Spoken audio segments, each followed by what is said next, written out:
We're just waiting on the live stream to pick up, so give us about 30 seconds. No worries.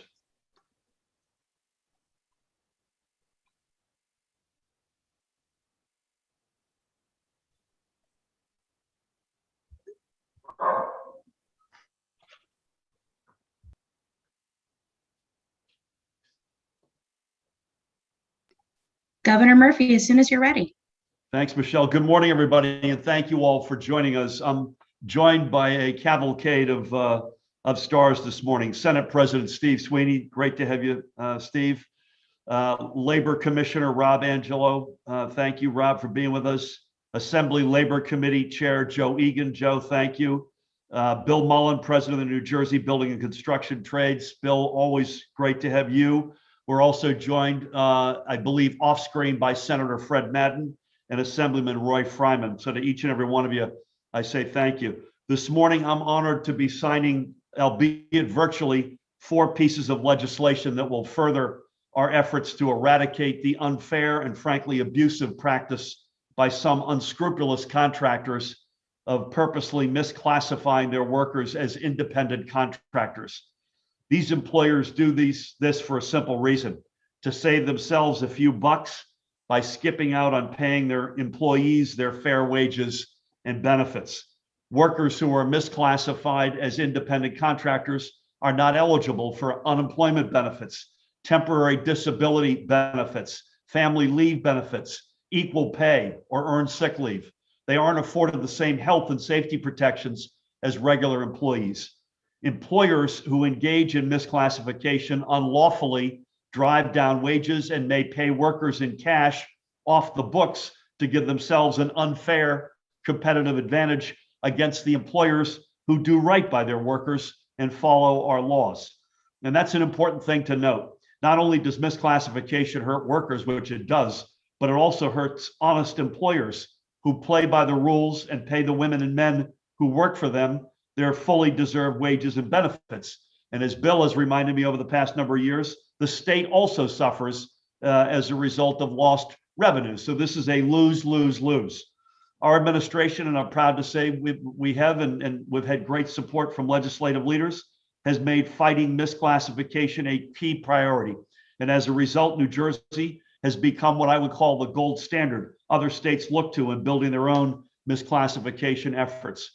Working across the cabinet, and that's a key piece of this, with Rob Angelo, but also with our Attorney General, Gerbert Graywall, Treasurer Liz Moyo, Banking and Insurance Commissioner Marlene Caride, and as I mentioned, alongside the legislature led by the Senate President and leaders in labor as well, we put together a misclassification task force that spurred the enactment of new laws to stiffen penalties and enhance our ability to go after misclassification head on. Rob and the Attorney General have brought labor cheaters to justice to win back the lost wages and benefits workers deserved. And right now, as New Jersey continues getting back to work, we're not going to give up an inch here. So today we take the next big step with these 4 new laws that will further strengthen our hand against dishonest contractors. These bills are going to streamline our abilities to identify and root out misclassification at its source and implement stop work orders, at job sites or offices of violators. They will strengthen penalties against employers who fail to comply with the stop work orders and ensure that employees are paid during the first 10 days of a stop work order. And through a new Office of Strategic Enforcement and Compliance, that'll be within the Department of Labor and Workforce Development, we will more effectively be able to continue the whole of government approach and public-private cooperation that has helped us crack down on misclassification. I want to thank not only the folks on the screen with me, but the other sponsors of these bills. I already mentioned his name. He's on with us off screen. Senate Labor Committee Chair Fred Madden, Senators Linda Greenstein, Joe Lagana, Steve Oroho, and Troy Singleton, and Assembly members, in addition to Roy Fryman and Joe Egan, obviously, Rob Karabinchak, Parker Space, Shavonda Sumter, and Anthony Borelli. And by the way, please note on that list that it is a bipartisan group of legislators, and that's something that we can all be proud of. In 2018, a Department of Labor audit found more than 12,300 cases of workers being misclassified, totaling more than $460 million in underreported gross wages and $14 million in lost state unemployment and temporary disability contributions. And as Rob would want me to remind everybody, this audit only covered 1% of employers. The true cost of misclassification is much, much higher. That cost doesn't just drag down families, it drags down our economy and penalizes the vast majority of employers who do the right thing and play by the rules. So as our economy continues to come back from the pandemic, we're going to fight tooth and nail to make sure our working families get every penny they deserve and every penny they work hard for. Before I turn things over to the rest of our panel, let me just say two other quick points. First, to the women and men of labor, we're going to do all we can to ensure that you receive the fair wages and benefits you deserve, and that the unfair practice of misclassification is erased in every industry across New Jersey. And to the dishonest contractors out there who insist on trying to flout our laws to save yourself a few bucks at the expense of your workers, we are either going to bring you into compliance or we are going to put you out of business. And I'm proud to sign these bills today in a few minutes. It is now my pleasure to introduce a great partner in governing this state, one of New Jersey's great champions for organized labor. He lives it himself, the president of the New Jersey State Senator, Senator Steve Sweeney. Steve? Governor, thank you for doing this. And I want to thank the sponsors too, Joe and Fred Madden.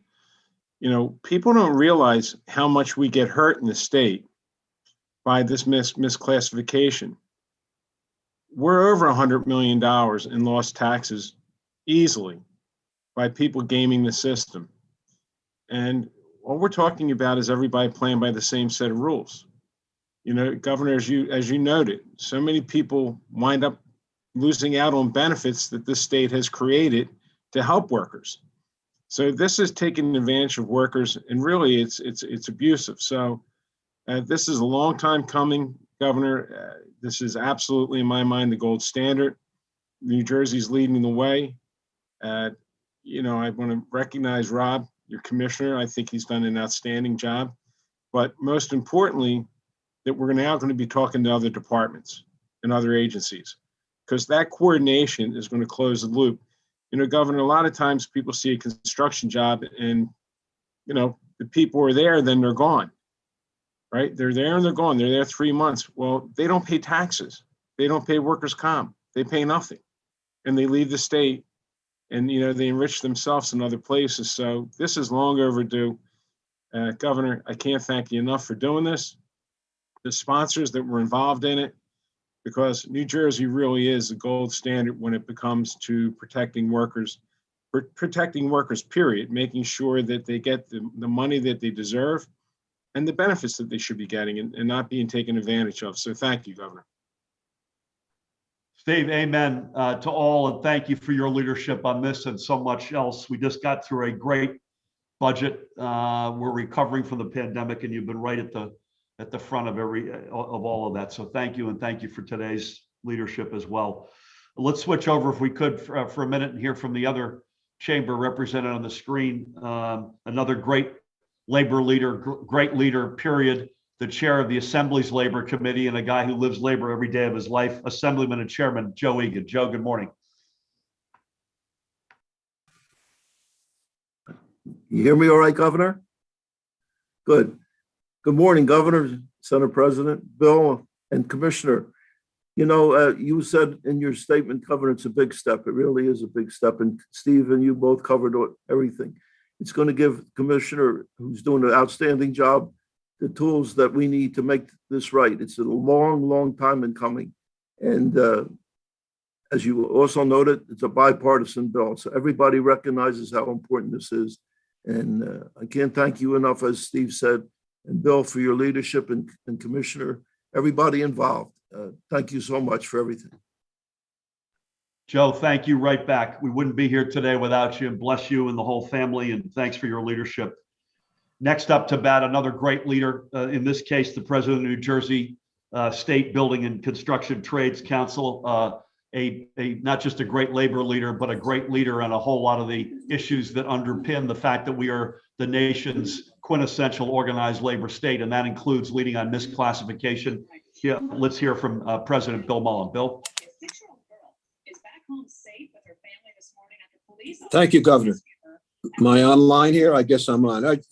Governor, thank you on behalf of our 150,000 members throughout the state. Want to thank you, Senate President Sweeney, sponsoring the Assembly, Joe Egan, and I shouldn't forget Craig Coughlin, who posted it, and my friend Fred Madden, who's the chairman of the Labor Committee in the Senate.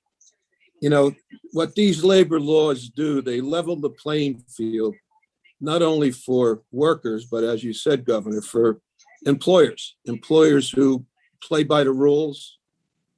They live in the building trades, and most people who work and live in the private sector live in a very competitive world. There's nobody handing anything anyway. You have to be competitive.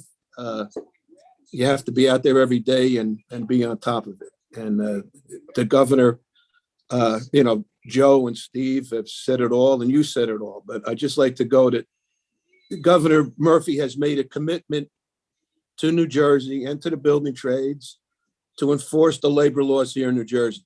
I'll be honest with you, I've been doing this a few years, and a lot of people have tried and never got anywhere. But the governor, he's not spinning his wheels. He's going full forward into this, full force. As Steve said, he's committed to a task force of labor, treasury, the attorney general, and the banking and insurance commissioner. A lot of people don't realize how much workman's comp is being cheated and lost in New Jersey. So, Governor, just on behalf of our 150,000 men and women, I can't thank you enough for your leadership and for your commitment to the building trades here in New Jersey. Thank you, Governor. Bill, thank you for that. You and Steve and Joe from moment one have stressed two things, and I think the bills today underpin that, both of them. Number one, it has to be a whole of government approach. As good as Rob might be, you need more than, you not only need legislative leadership like Steve and Joe and Fred and Roy and others, but you need a multiple cabinet approach. And secondly, the other point, Bill, that you've been made since day one, you need the right laws. And we're taking a big step in that front today, but you got to enforce the darn laws as well. You can't just have the laws on the books. You got to have teeth that enforce them. So for all of the above, Bill, thank you for your leadership on this and so much else. Last but not least, before I sign these into law, again, a terrific commissioner. I'm honored to serve as a colleague of his, the Commissioner of the Department of Labor and Workforce Development, Rob Sarah-Angelo. Rob. Thank you, Governor. Thanks, Senate President Sweeney and Billy and Chairman Egan for being here. Just real quick, Governor, you talk about what you just said about the importance of having the laws and having the teeth.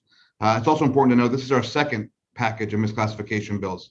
We had our task force a year and a half ago. We made a set of recommendations, also passed overwhelmingly bipartisan last year. And so we're still working iteratively with all of our colleagues across the cabinet to see what is working, what tweaks need to be made. And that's an important part also of this process, to always be constantly improving, because the bad guys, they're going to try to get around everything we do.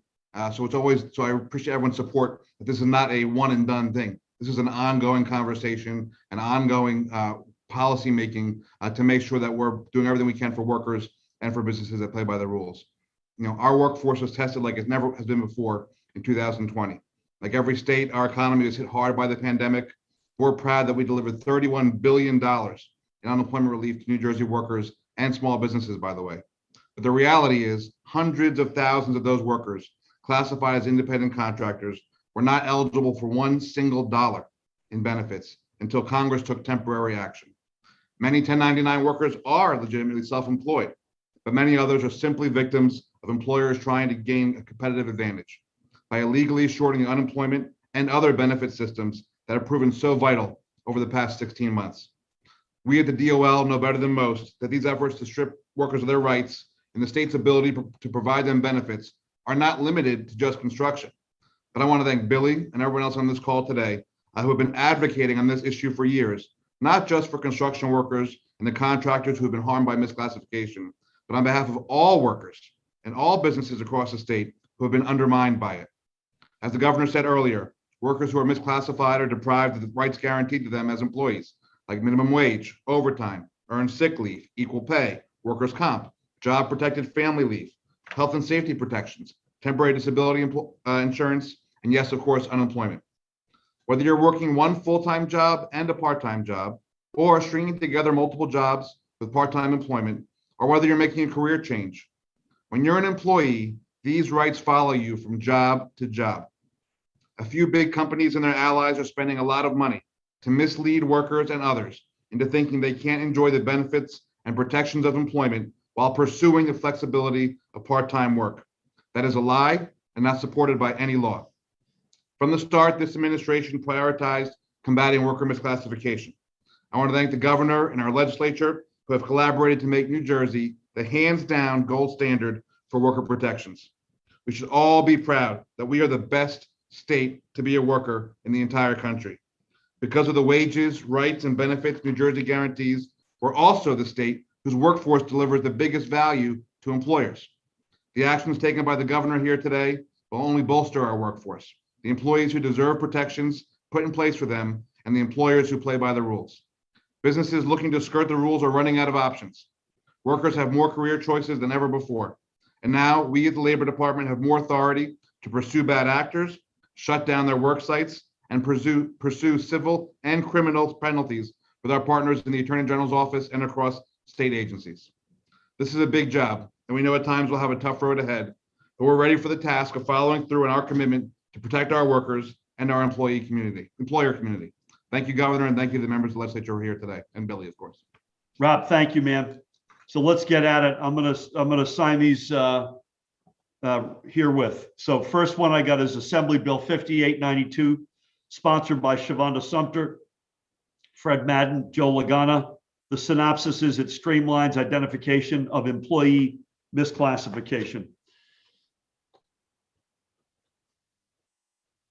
First pen is up to bat for Senate President Steve Sweeney. Steve, thank you for everything.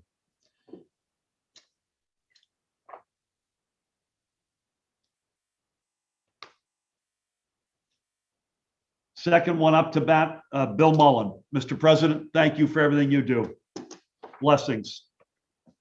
Next bill we've got is Assembly Bill 5891, sponsored by Joe Egan, Rob Karabinchak, Parker Space, Fred Madden, Steve Oroho.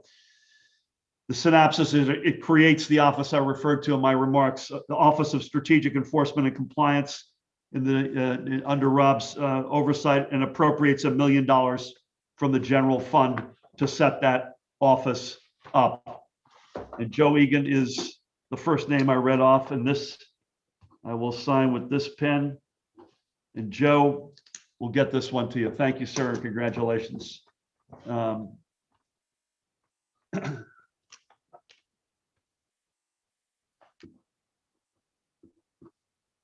Rob Sarah Angelo, this one's for you. Enjoy.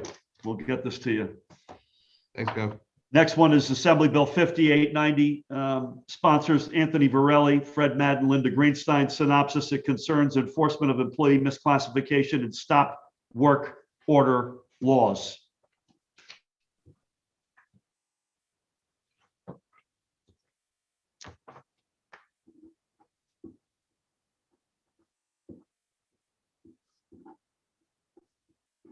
I know he's on with us, and I want to give him a big shout out. This pen is for Senator Fred Madden. Fred, God bless you, and thank you for your leadership on this and in so many other areas. And last but not least, Assembly Bill 1171 sponsors Roy Fryman, Rob Karabinchak, Anthony Varelli, and in the Senate, Troy Singleton and Steve Oroho. The synopsis requires the Commissioner of the Department of Labor and Workforce Development to create statewide database of certified payroll information for public works projects.